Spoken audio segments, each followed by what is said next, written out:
Professor Hassan, thank you very much for agreeing to this interview. Uh, as you know, I'm recording these interviews for the Routledge Online Encyclopedia of World Englishes, and part of the project is to have interviews as part of the audiovisual material that the encyclopedia will contain.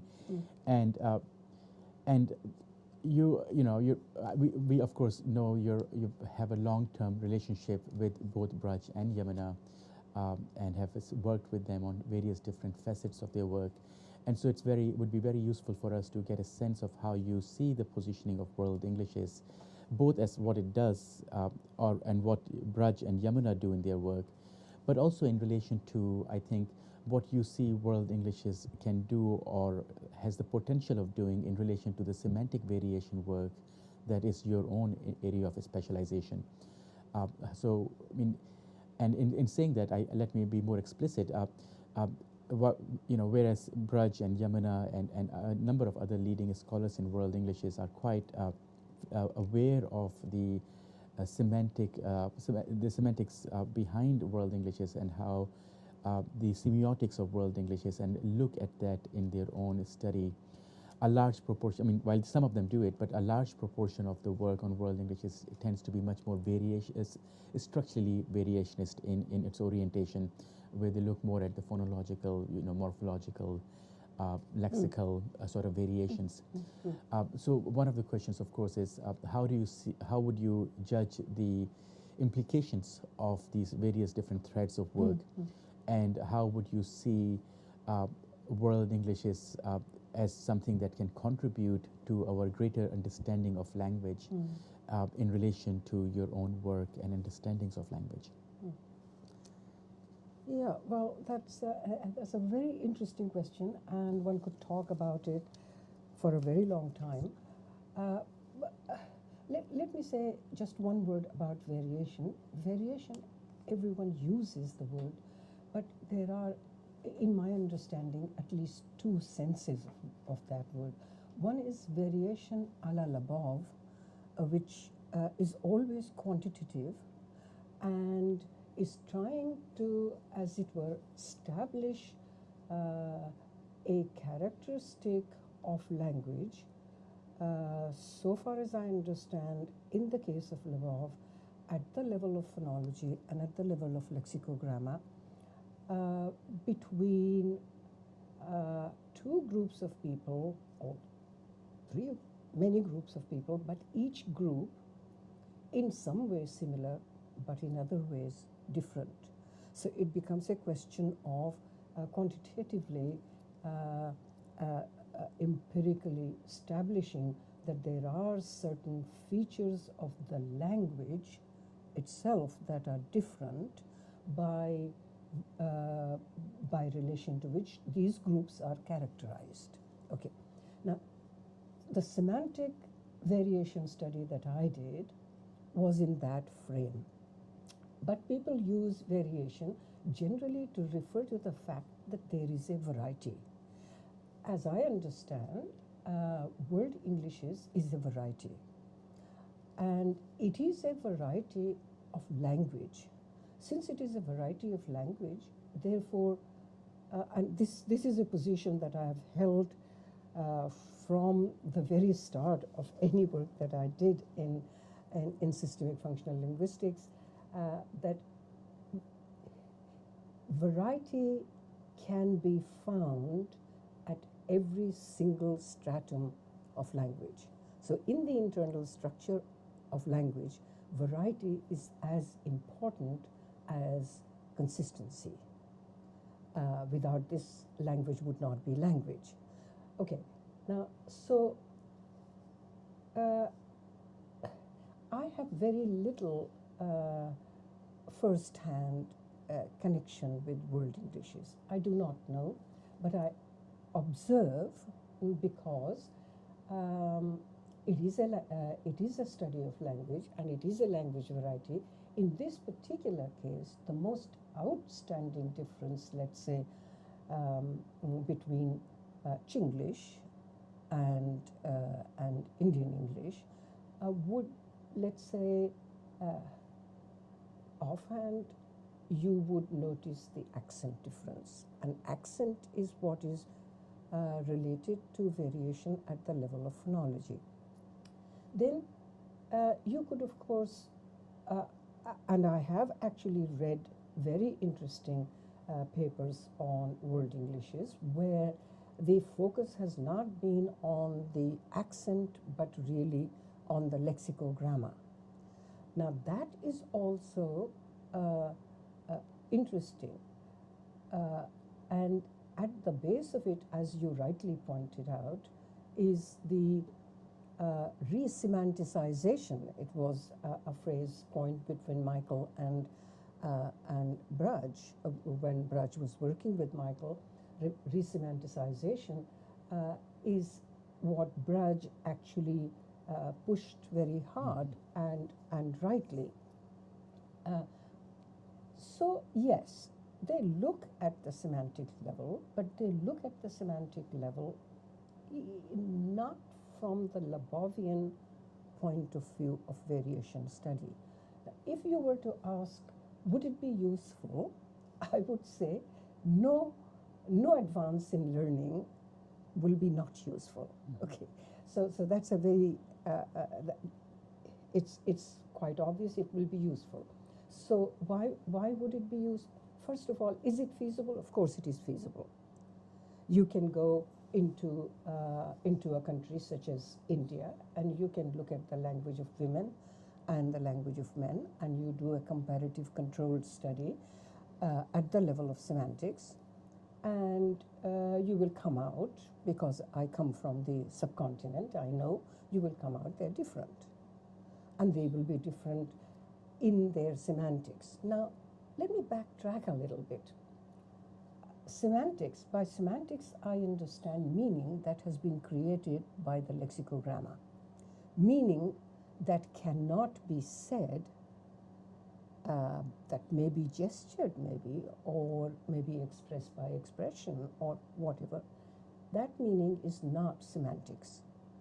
Other people might have different interpretations, but in that interpretation I would say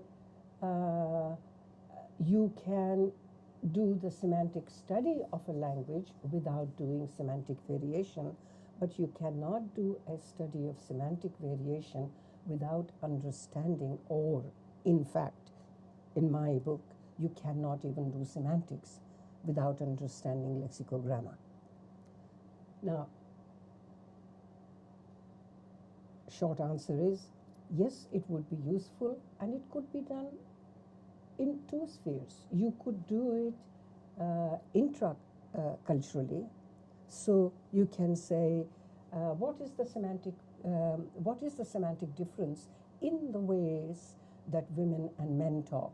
Children talk to their mothers as opposed to children talking to their fathers. You see, all of these things are very interesting. This is really the hardcore of how language is lived. Okay, so you could do this. It is intra-cultural, but you could go intercultural, and you could say, how do English women talk to their bosses? Native English speaker women talk to their bosses. How do they? What is the give and take of communication between them, and what is it in India? And you will come out with some very interesting findings. It is feasible, it will be useful, but how many people would really want to do the amount of work that is involved in it? I have no idea. I think it will depend on their passion. You know.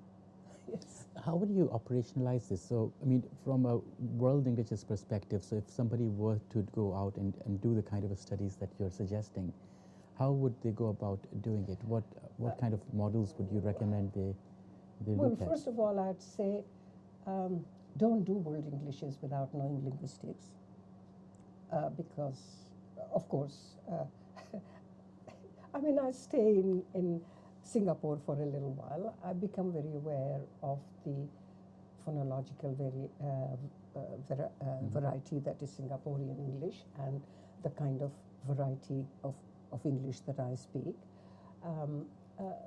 In the same way of Hong Kong as well, that doesn't make me a linguist. I could do that if I were just an ordinary listener and maybe a little bit more interested in language than other people. So how would they go about it? I would say they would have to find out. It puts me in an embarrassing position. I'm the one person who has done most of the semantic variation study. Kamal Cloran has done it, David Butt has done it, Jeff Williams, and currently there is some semantic variation study, not semantic variation, but semantic study is being done along the same lines as the one that I did, which was in which I described up to a certain level of delicacy the semantic stratum of English language and showed also what the possible lexicogrammatical realizations of these will be.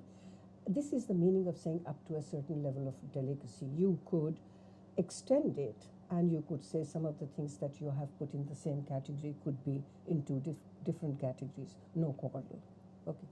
Now I would say go and find such a study and see if that framework looks as if it might work for you, and try and mobilize it by actually going to the work that Yamuna Kachru and her colleagues have done on, for example, the grammar of English, and see if that English can be represented, that grammar can be represented in that kind of way, systematically related to elements of meaning, and go ahead and do it. And if you are interested in variation a la above and quantitative study, then you would have to see the parameters of your population.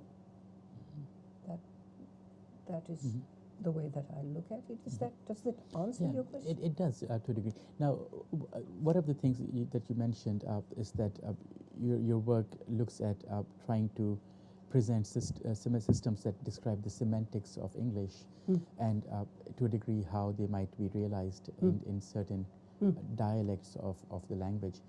Do you see that that in context of world Englishes, as you as you're aware of the literature, as well as being aware of how people in different parts of the world use English, when we talk about world Englishes, are we talking actually about only the lexicogrammatical variations in realization, or do you see that there might be semantic variations in world Englishes or across world Englishes? Well, yes, I thought that I answered that there is semantic variation. There will be semantic variation, but the sorts of things that, if I understand correctly, that Braj Kachru was talking about, particularly for which he, as it were, created the word, the expression world Englishes or Indian English at that time. We were not talking about world Englishes in Edinburgh, Indian English. These were diagnostics. So some, like, for example, it is a diagnostic thing for at least Singapore, I can say quite clearly, because it was said to me, I'll bring you to the airport, meaning I'll take you to the airport in my English. So if you are saying that this is only at the lexicogrammar, the meaning of bring and take is the same, that is one issue, but there may also be other cases in which, for example, things to which I have drawn attention, that in terms of degree of explicitness, it is absolutely not possible for Urdu, for example, to be as explicit as English is, except in very restricted circumstances, very well-defined circumstances. So, because the structure of Urdu is such that it leaves many things assumed, and you are supposed to find that presupposed information either within the text or by your understanding of context in which the language is being performed. Now, these are, there is no semantic variation, there is no semantic difference without there being some grammatical difference. Okay, so these are semantic differences. They are also grammatical differences. Now, I could only study the grammatical part and never talk about its meaning. But it is only a question of where are you focusing? Are you focusing on the meaning? Is the meaning variation the issue that you are concerned with, or are you concerned with how many times it is ellipsis and how many times it is a pronoun? You opened up a very interesting area to sort of follow up this. You mentioned that in Urdu, a lot of the understanding of what the meaning of a text is dependent on the participants' understanding of the context. Now, in context of world Englishes, as you know, we're really essentially talking about multilingual communities. And there is, of course, then the question of the influence or of one language sort of semantic space on the other. How would you see that as something that is impacting our understandings of world Englishes? Well, I think that is probably understudied. It's probably understudied because, again, without doing a study, I can't say with great certainty, but I would say that in communication, you can really, really get along with people with a little bit of goodwill. You know, you walk into a store and you say, could this be done? And they say, no, can. But you understand. You understand because you know this is a limited environment. In this, what else can she say? Either she can say yes, can, or no, can. So it is not a question so much of communication at this level, but it is a question of how much world Englishes could become an aid in understanding that is deeper, understanding the culture to which they are talking. Okay, so if I'm speaking English to somebody from China, I should understand where they are coming from, and they should be able to have some understanding of where I'm coming from. So a lot of our misunderstandings develop because we don't really want to be understood. But I'll leave that sinister side alone. We will assume that when people like you and me are talking to other people that come from another country, we really want to understand what they are on about, and we want to get on together. Now, in that case, to understand that in their culture, and I'm now assuming that there is a hierarchy of abstraction, so your cultural domain is construed as meaning, is construed as wording, is signaled as patterns of noise or patterns of writing. So from that point of view, if you really want to understand where a person is coming from, you do need to understand their culture. And in fact, if the administrators of the world really meant to reduce conflict, they would do that. Whether they don't know about, well, they're poor people, they don't know about semantic variation. Yes. Yeah. Yeah. So, Very interesting. I'm going to sort of shift gears, and this is in relation to what Professor Halliday was talking about. Actually, when you entered the room as well, our conversation my conversation with Professor Halliday had moved into looking at how Bernsteinian's understanding of language can be used, perhaps, to think about some of these questions of variation and societies. And he did mention of your extended work with Basil Bernstein. And I was wondering if you would be able to sort of talk a bit about how you see some of the work on coding orientation and code theory in relation to perhaps how world Englishes could benefit from those understandings as well. yeah, that it takes me again. Okay. In my own book, which is the collected papers on semantic variation, volume 2 of my work, I did say in my introductory thing, I asked, is this work useful to educationists? And I said, most definitely it is. Is it used? No, it is not used. It is not used because it is a lot of work. It is, and also people have their own ideas, so they want to push that rather than, or they want to consolidate that rather than extend, because I mean there is the fact that time is limited. The wider you go, maybe the less you can specialize in any one area. I don't quite understand that logic, but maybe it is true. Anyway, I'd say that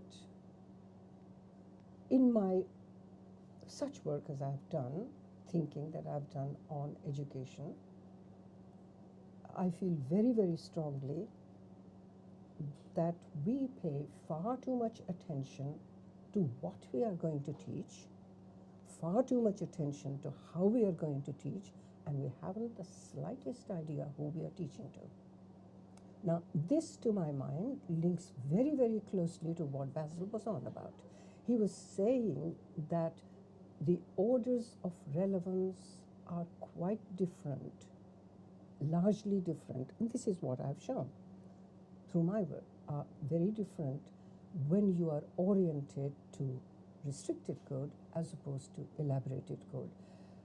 I overheard Michael as I entered, and I'm sure that he would not disagree with me, but you know, there is also something very interesting that should be taken into account. Registers enter into this.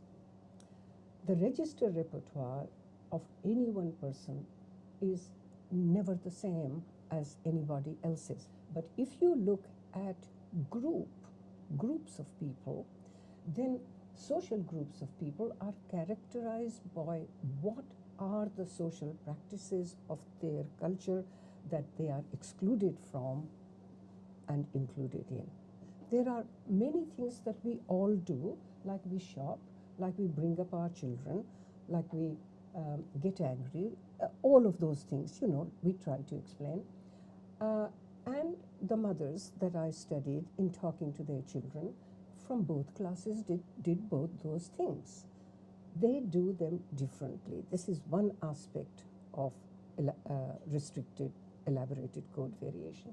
But the greatest difference becomes obvious in those processes where the mothers have never entered. Some mothers have never entered, some mothers have, and they have willfully walked out of it. So when middle class mums begin to explain things, they fashion it to the child's level of understanding, and they stage the information. They are clear, methodical, this, that, and the other. Okay, when you go to the other class, this is the meaning of orders of relevance. In actual fact, what happens? The mother might repeat the same question. The child has asked a question, she might turn it into a statement and say, yeah, that's how it is. Like simple question. Mother says, put it up there. Child asks, why? The mother says, yes, I said put it up there. The child says, because it goes there always? The mother says, yes. It isn't she doesn't know. It is just simply, it is not important to get that explanation across. And this is what so you come with with an orientation that is very different orientation to meaning. What meanings are called for? What meanings will realize this particular context? First, you may not be familiar with that context of saying and meaning. And second, if you have had any experience, it is of a different order. Now, in my understanding, one of the questions that I have asked many people, many of my very close colleagues who are working, is this. If you look at the educational material, in the upper primary, lower secondary, upper primary, nearly every other subject, to my knowledge, than linguistics is foreshadowed. Okay, so let's take, for example, rain cycle. And the child will read about this. Her teacher will be talking to her even during the primary classes, but lower secondary, certainly. Upper secondary, there will be a book. And all of this language will be the non-powered language, to use your characterization. It will be ordinary language. And if it was simply the language that was at issue, the child should be understanding and progressing. Okay, so it gets to the upper primary, the language begins to introduce changes. And your colleagues, more than my own, have recorded all this. Then you go to the tertiary level, it gets even more abstruse. You and I both will be scratching our head and running to the dictionary and encyclopedia to find out what exactly are they talking about, right? Now, we are not talking of that level, but I'm saying that if it was only just a question of language, why did some children get left behind? Because the language was what Michael said, everybody speaks restricted code. Some people only speak elaborated code, in all environments. Well, if it was only a question of code, why would some children get left behind? But they do, and when I become cynical, then I say they do because we don't care. Because there has to be wastage in the educational system.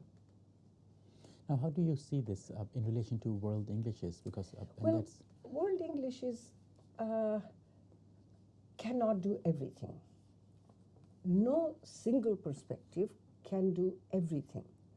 So if world Englishes is not really interested in pedagogy, it's no big deal, in the sense that what I do doesn't get into pedagogy.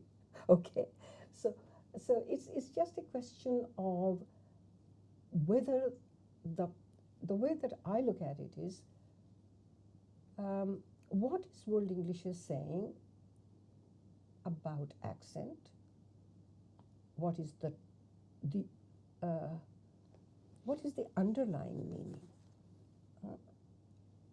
What is world Englishes saying about lexicogramma, the variation that you find across different Englishes? What is it saying about the meaning? And is it usable in my teaching? Can I actually afford to teach my kids Indian English only and not sensitize them to the fact that, the thing is, that education is doing two things. It is qualifying a person so that person can be seen to have qualified to carry out certain jobs. But at the same time, education is so that your ways of thinking might change. And in my view, the world needs the second far more than the first, you know. But and I don't want to at all prescribe, but I say it is up to educators. If they were going to be thinking, then they would look around to see what has been found out, how it will be useful. But since they all begin with the assumption that they actually know all the answers anyway, the question is one of presentation, then what can I say? Not much. Yeah. Yeah. So, I mean, you know, Basil's question had begun from a very simple observation. He was looking after he was monitoring some groups of children, and he noticed that there was a very big difference in the ways that they talked and the other kids, and then the results in the school education also. That is where he began, from which he then produced a beautiful theory of how classification is done, how it is maintained, and on the basis of that, well, we can talk about it in any way, but I do not think that Basil was not a prescriptivist, you see. He was very, very interested in getting the facts out and putting both sides of the question. I remember standing up and saying, well, democracy is very good, but it is also very expensive. So the question is, which are the countries that can afford it? Yes. So coming back, just sort of coming back to this question of world Englishes and the code theory, Michael was saying that perhaps when we look at world Englishes, we are not really talking about restrictive codes, but we are actually talking about elaborate codes. Do you want to elaborate? Yes. Do you want to elaborate on this? I think what he was saying was that because they come to English in many countries, English is taught at a later stage, but it depends very much how later stage, but always in the educational environment. And it's very little work, but I and my colleagues have done some very interesting work on kindergarten children and how teachers begin to socialize them in ways of being inside the classroom, you know. So, yes, the educational experience is an experience in itself. Neither the working class nor the middle class nor any class child is prepared to be treated as one of 50, 60, 70 kids by the one adult to whom he or she can appeal. Okay, but then they have to learn to take their turn, you know. Okay, so these are very simple things. But what Michael meant, as I understand it, and you might check with him sometime, what I thought he was saying was that the educational environment is such that the kind of English that people begin with is already beyond the daily modes of living and is in the educational mode. So it is, elaborated code is not necessarily more lexicogrammatical metaphor. Okay, it is not just that. It is not, as some people said, Latinate words, Greek vocabulary and so on. It isn't that, but it is really, I find myself doing this. It is really a different way of thinking and responding to situations. And it is in those situations that English is introduced. And so English is coming in a package which is of a very different order from that, which, for example, your little kids are doing, which is playing in the playground with their friends and learning English in that kind of way. So, see, a lot of difference here. Yeah. Thank you so much. That's very interesting. Lots to think about. Thank you again so much. Yes, okay. Well,